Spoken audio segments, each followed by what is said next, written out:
welcome to my channel. This is Style with Ufoma Omoluru. If you are new to this channel, I make sewing look very easy. So today I want to show you how to draft a perfect armhole. So if you've not subscribed to my channel, please do not forget you need to subscribe so that you don't miss any of my videos as they drop. So to be able to draft a perfect armhole, today I'm going to be using my marker, a pattern paper, I need my rulers, and I need a tape rule. So if you're not very good at drafting an armhole, it's better you start first using a pattern paper, and that's why I'm going to be using that today. So I have like a model blouse draft, as you can see, and I'm going to label the front where it's open as the center front. So it's assuming that you have your fabric on fold, so you have to get your neckline and you need to get your armhole. So where I have square, I'm writing the neckline. So you can make it square, you can make it round, you can make it as you want. And the other part I'm labeling now is the armhole. So for you to get your armhole, you need to measure from the end of your shoulder to the depth. Now, how do you know how deep your armhole should be? It really depends on your size. So a basic technique I use is this. For a size 6 to a size 10, I use 8 inches armhole. Now for a size 12 to a size 16, I use 9 inches depth armhole. Now for a size 18 to a size 22, 24, I use 10 or 10.5 inches depth armhole. So your size will determine how deep your armhole should be. So once you've taken your measurement and you've divided by 2 and you add extra half an inch, you can now take the depth of your armhole. So you can see what I'm showing you now. That's the top of your folded fabric or your folded paper.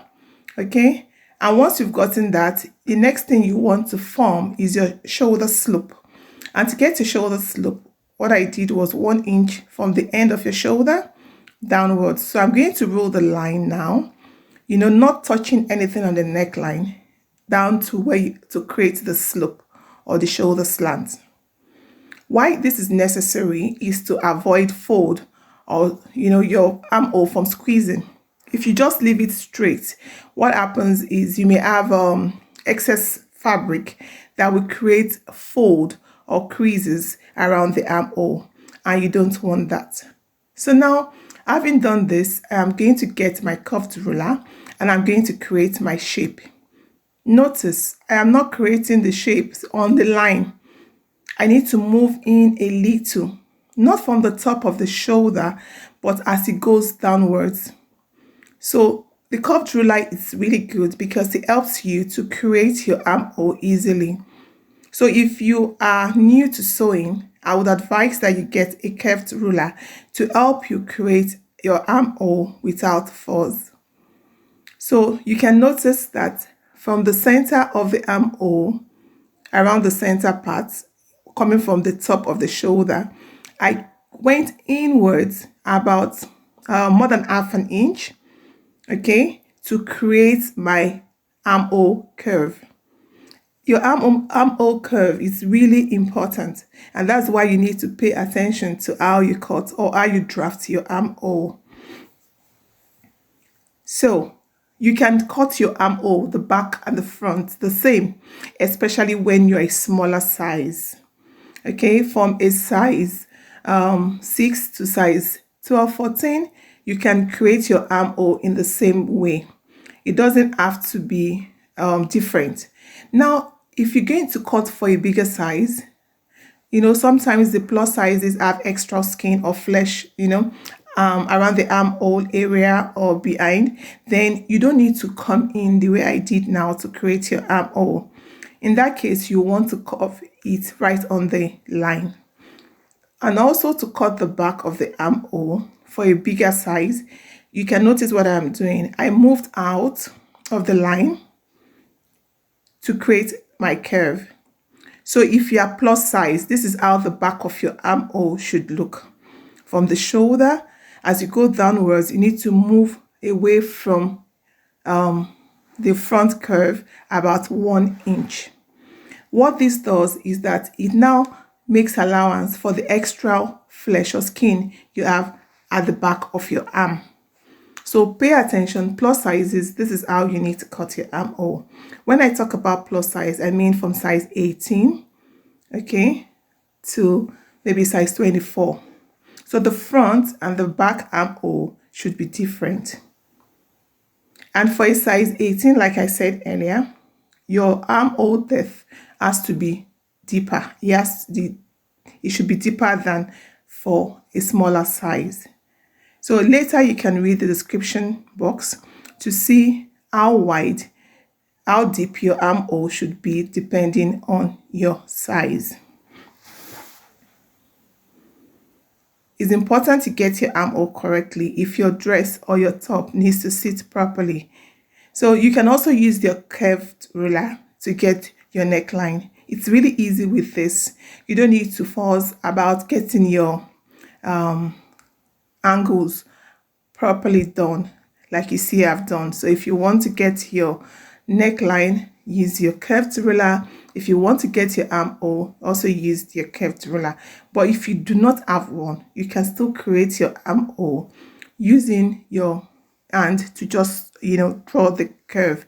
All you need to know is that it comes inwards as it goes downwards, if that makes sense. Okay, so now I'm just going to let you know what you need to do for a size 6 to 10. Like I said earlier, the depth is different. For a 10 to 16 is different. 8 to 22 or to 24 is different. So for any of these sizes, once you get the formula right, you won't have issues. So 6 to 10, 8 inches. After taking out the slope, the shoulder slope, it comes to 7. For 12 to 16, 9 inches.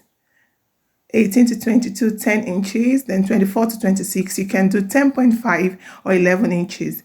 But once you've done this, at the end of the day, after removing your shoulder slope, it's going to reduce by 1. So it's going to be smaller. You don't want to worry about that. So if it's a sleeveless, it's different, the way you cut your armhole.